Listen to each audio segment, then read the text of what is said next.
नमस्कार। एंजाइटी या जिसे हम चिंता कहते हैं, आज एक ऐसी चीज है जिससे करोड़ों लोग दुनिया भर में जूझ रहे हैं। इसके इलाज के लिए दवाएं तो हैं, लेकिन उनके साथ अक्सर कुछ साइड इफेक्ट्स भी आते हैं। तो क्या कोई बेहतर रास्ता हो सकता है?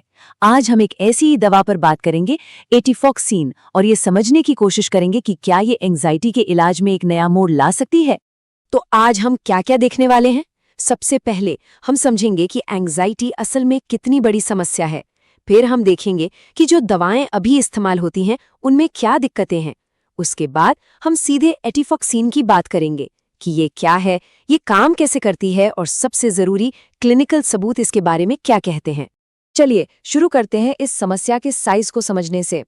एंग्जाइटी सिर्फ एक एहसास या घबराहट नहीं है, ये एक ग्लोबल हेल्थ प्रॉब्लम बन चुकी है जो लाखों करोड़ों जिंदगियों पर असर डाल रही है।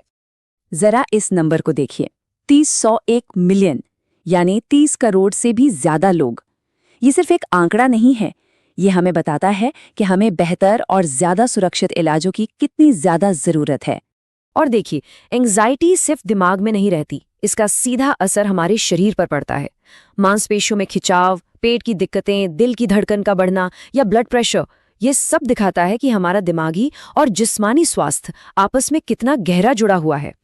अच्छा, अब बात करते हैं उन दवाओं की जो अभी इस्तेमाल हो रही हैं।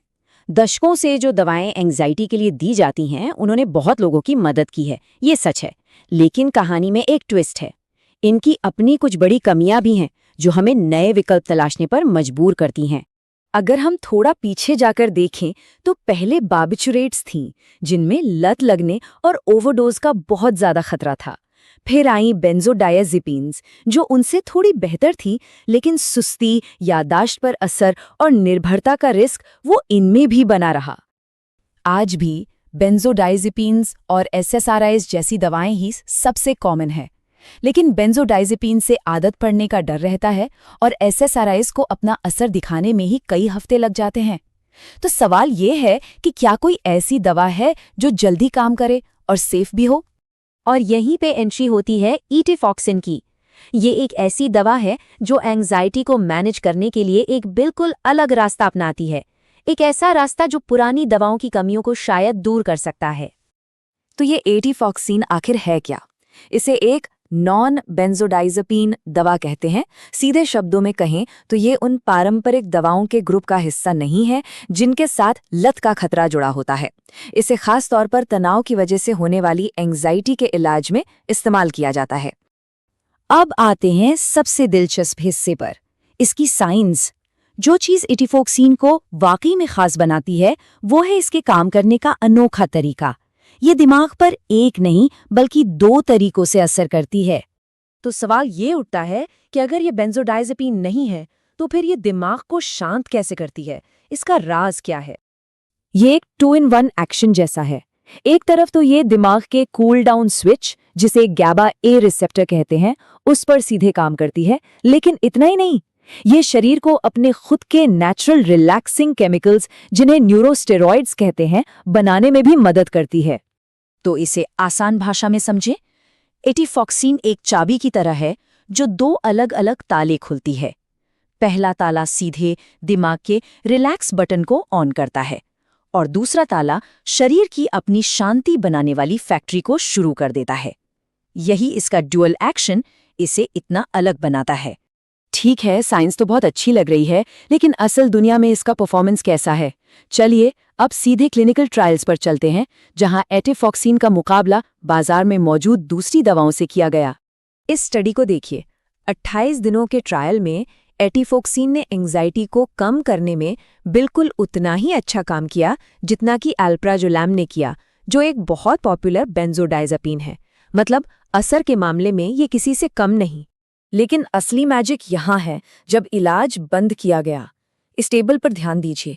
एटिफॉक्सीन लेने वालों में दवा छोड़ने के बाद साइड इफेक्ट्स और एंग्जाइटी का वापस बढ़ना, जिसे रीबाउंड एंग्जाइटी कहते हैं, वो अल्प्राजोलम लेने वालों से लगभग आधा था। ये एक बहुत बड़ा सेफ्टी एडवांटेज है। और कहानी यहीं खत्म नहीं होती। एक और स्टडी में इसकी तुलना लुराज़ेपैम से की गई, जो कि एक और जानी मानी बेंजोडायज़ेपिन है। यहाँ पर एटिफॉक्सीन लेने वाले कई ज्यादा मरीजों ने कहा कि उन्हें अपनी हालत में बहुत ज्यादा सुधार महसूस हुआ। ये सिर्फ नंबर नहीं है, ये मरीजों का असली अनुभव है। और ये बार चार्ट इस फर्क को और भी साफ कर देता है।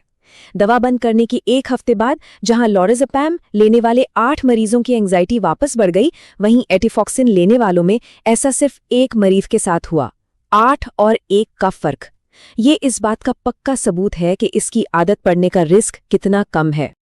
अब वो सवाल जो शायद सबके मन में होगा, क्या ये दवा सुस्त बनाती है? क्या इससे याददाश्त पर कोई असर पड़ता है? ये किसी भी एंजाइटी की दवा के लिए एक बहुत बड़ा टेस्ट होता है। इस स्टडी का नतीजा देखिए, ये कमाल का है।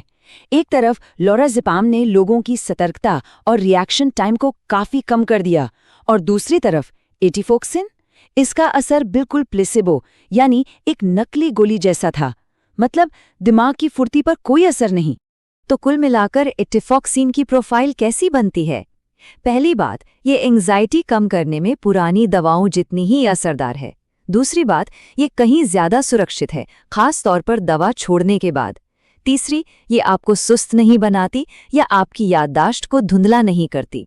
और चौथी, इसकी लत लगने की संभावना ना के बराबर है। और ये सिर्फ हमारी कही बात नहीं है। रिसर्च का नतीजा भी साफ कहता है कि इसका असर, इसकी सेफ्टी और इसकी लत न लगने की क्षमता, ये सब मिलकर एटिफॉक्सिन को तनाव से जुड़ी एंजाइटी के लिए एक बहुत मजबूत और भरोसेमंद विकल्प बनाते हैं। तो ये सब हमें एक बड़े सवाल पर लाकर खड़ा कर देता है। क्या हम एंजाइटी के इलाज में एक नए दौर की शुरुआत देख रहे हैं? क्या एटिफॉक्सिन जैसी दवाएं, जो असरदार भी हैं और सुरक्षित भी, आने वाले समय में स्टैंडर्ड ट्रीटमेंट बन सकती हैं? ये एक ऐसा सवाल है जिसका जवाब आने वाले वक्त में लाखों लोगों की जिंदगी को बदल सकता है। इस विश्लेषण में शामिल होने के लिए शुक्रिया।